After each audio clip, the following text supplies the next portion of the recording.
నమ్మకం పెట్టుకున్నారో ఈ ప్రజల్ని మళ్లీ ఒక దారి చూపించే మార్గం మేము చూపిస్తాం. ఇంకొక పక్కన మీరు ఒకసారి ఆలోచిస్తే ఇదే అసెంబ్లీలో నాకు మా కుటుంబానికి మా మిస్సెస్కి జరిగినటువంటి అవమానానికి నా జీవితంలో ఎప్పుడూ బాధపడలా. నా మీద బాంబులతో దాడి చేసినప్పుడు కూడా వీరోచితంగా ఎదుర్కొన్నా. 2003 సెప్టెంబర్ అక్టోబర్ నాకు ఇప్పటికి కూడా జ్ఞాపకం. ఆ రోజు నా మీద బాంబులు చేసినప్పుడు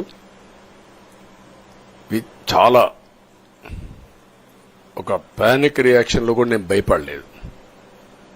అలాంటి వ్యక్తిని మీరు చూస్తే అది ఆ సంఘటన చూసిన తర్వాత ఇలాంటి కౌరవ సభలో ఉండడం కరెక్ట్ కాదని అసెంబ్లీలో చెప్పి దానికి కూడా మైక్ ఇవ్వకపోతే చెప్పేసి బయటొచ్చి ప్రెస్ కాన్ఫరెన్స్ చెప్పి అనౌన్స్ చేశాను. మళ్లీ క్షేత్రస్థాయిలో గెలిచి అసెంబ్లీని గౌరవ సభ చేసి అసెంబ్లీకి ఎంటర్ అవుతానని చెప్పాను. నేను ఏదైతే ఆ రోజు ఒక ప్రతిజ్ఞ చేశాను దాన్ని నిజం చేయడానికి ప్రజలు సహకరించారు. మామూలుగా సహకారం కాదది. నేను ఇన్ని సంవత్సరాలు చాలాసార్లు చాలా ఎలక్షన్లు గెలిచాం, కొన్ని ఎలక్షన్లో ఓడిపోయాం. ఎలక్షన్లో ఓడిపోయినప్పుడు నేను ఎప్పుడూ కుంగిపోలేదు. ఎలక్షన్లో గెలిచిన తర్వాత గంతులేయలేదు. నిబ్బరంగా ఓడిపోయినప్పుడు ఒక బాధ్యత ప్రతిపక్షంలో ఉండి పనిచేయాలి, గెలిపించినప్పుడు ఒక బాధ్యత ప్రజలకు మెరుగైన సేవలు అందించి వాళ్ళని ముందుకు తీసుకుపోవాలని ప్రయత్నం చేశాం. ఎప్పుడూ ప్రజాప్రచారనే ఉన్నాం. అలాంటిది జరిగిన తర్వాత ఈరోజు మళ్లీ ఇదే అసెంబ్లీకి నేను ఏదైతే చెప్పానో అది చేసి వెళ్ళడం అనేది ఒక తృప్తి, ఒక గౌరవం.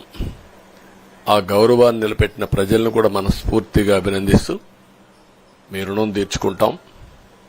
ఏ విధంగా పనిచేయాలో పనిచేస్తాం. మీ ఎక్స్పెక్టేషన్స్ ప్రకారం పనిచేసి అయితే ఎప్పటికప్పుడు మీరందరూ కూడా మేము ఓటేశాం, మా పని అయిపోయింది, ఇంకా మీరు చూసుకోండి కాకుండా ఎప్పటికప్పుడు మమ్మల్ని నడిపించే బాధ్యత, మాకు సహకరించే బాధ్యత, మళ్లీ రాష్ట్రంలో ఉండే ప్రజలందరం బాగుపడాలంటే ఏం చేయాలో మేము చేసినప్పుడు ఎప్పటికప్పుడు ఫీడ్బ్యాక్ ఇచ్చి నడిపించే బాధ్యత తీసుకోవాల్సిందిగా వారిని కోరుతున్నా. పవన్ కళ్యాణ్ గారిని మనస్ఫూర్తిగా అభినందిస్తున్నా. అదే మరి బీజేపీ అగ్రనాయకత్వాన్ని నరేంద్ర మోడీ గారిని, అమిత్ షా గారిని, ఇక్కడికి వచ్చిన అబ్జర్వర్స్ ని, ఇక్కడుండే పార్టీ అధ్యక్షురాలైనటువంటి పురంధేశ్వరి గారిని మనస్ఫూర్తిగా అభినందిస్తున్నా. వీళ్ళందరూ కూడా ఏదైతే ఒక స్ఫూర్తిని తీసుకున్నామో ఆ స్ఫూర్తితో టోటల్ గా ప్రతి ఒక్క కార్యకర్త సిన్సియర్ గా పనిచేయడానికి ఏ అభ్యర్థి ఉన్నా తమ అభ్యర్థిగా పాటించి బ్రహ్మాండంగా పనిచేశారు. వాళ్ళందరినీ అభినందిస్తున్నా. ఈరోజు మా విజయం మూడు పార్టీల కార్యకర్తల సమిష్టి కృషి. వారందరినీ అభినందిస్తూ ఈరోజు ఢిల్లీకి పోయి వచ్చిన తర్వాత ఒకసారి